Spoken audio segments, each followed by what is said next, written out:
इसके बारे में जब लॉरेन को पता चलता है तो वो अपनी गवाही देने के लिए जिद करती है, पर जज उसकी बात को नहीं सुनता और जज उसको उल्टा ही सुना देता है, क्योंकि इन्होंने कन्फेशन पेपर पर साइन कर चुकी थी। इसीलिए अब उसे जेल भेज दिया जाता है। इसीलिए कहा जाता है कि बिना किसी पेपर को देखे हुए साइन नहीं करना चाहिए। ये जेल शहर से काफ़ी दूर है। इस जेल में सिर्फ लड़कियां ही मौजूद थी जिन्होंने बहुत बड़े बड़े गुनाह किए थे।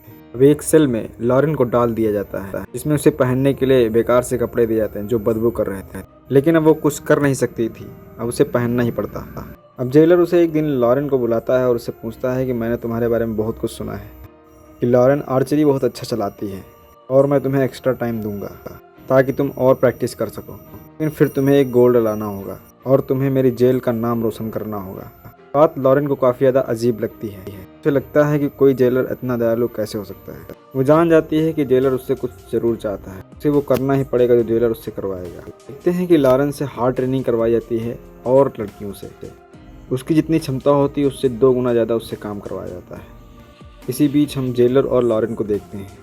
वो एकदम कोने में खड़े हुए हैं जहाँ बिल्कुल ही शांति है। जेलर उसको एम करते हुए शूट करने को कहता है, लेकिन लॉरेन अपने निशाने से चूक जाती है, क्योंकि वो अभी उस हाल में नहीं है, क्योंकि वो अपना पूरा कंसंट्रेशन खो चुकी है। जेलर उसे कई सारी बातें बताते हुए उसे एम करते हुए बताता है कि तुम्हें सीखना ही पड़ेगा।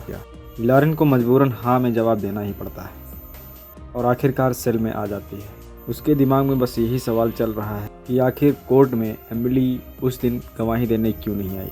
अब हम देखते हैं कि एक दिन और लड़कियां, और वो भी जेलर के कमरे में सफाई कर रही होती हैं। उस दौरान लॉरेन नोटिस करती है कि इस जेल में सिर्फ एक ही फ़ोन है जो काम करता है। वो रॉबर्ट का लैंडलाइन है जो वो सिर्फ अपने लिए ही यूज़ करता है।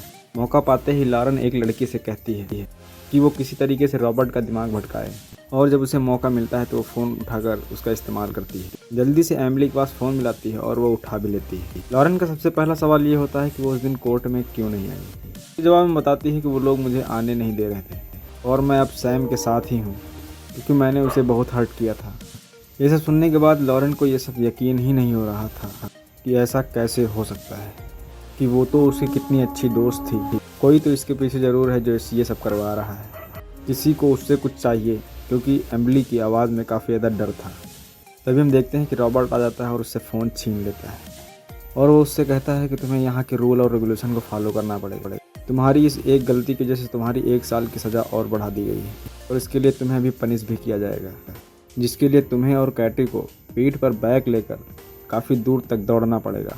लेकिन हम देखते हैं कि इन दोनों को पूरा दिन दौड़ाया जाता है और हम आगे देखते हैं कि लॉरेन काफ़ी दूर दौड़ने के बाद आखिरकार बेहोश होकर गिर जाती है। ये दोनों इस इंसान से कहती हैं कि वो उसकी मदद करे और ये इंसान उनकी बातों की तरफ अट्रैक्ट हो ही जाता है। इतने में मौका पाते ही कैटी उस पर एक पत्थर से वार करती है, लेकिन उसको ज़्यादा देर से लगती नहीं है। तभी हम देखते हैं कि लॉरेन उसकी आंखों में स्प्रे कर देती है, जिसकी वजह से थोड़ी देर के लिए वो अंधा हो जाता है। फिर ये दोनों दोस्त मिलकर उसे बहुत ज़्यादा मारती हैं और ये दोनों मिलकर उसे इतना मारती हैं कि वो बेहोश हो जाता है।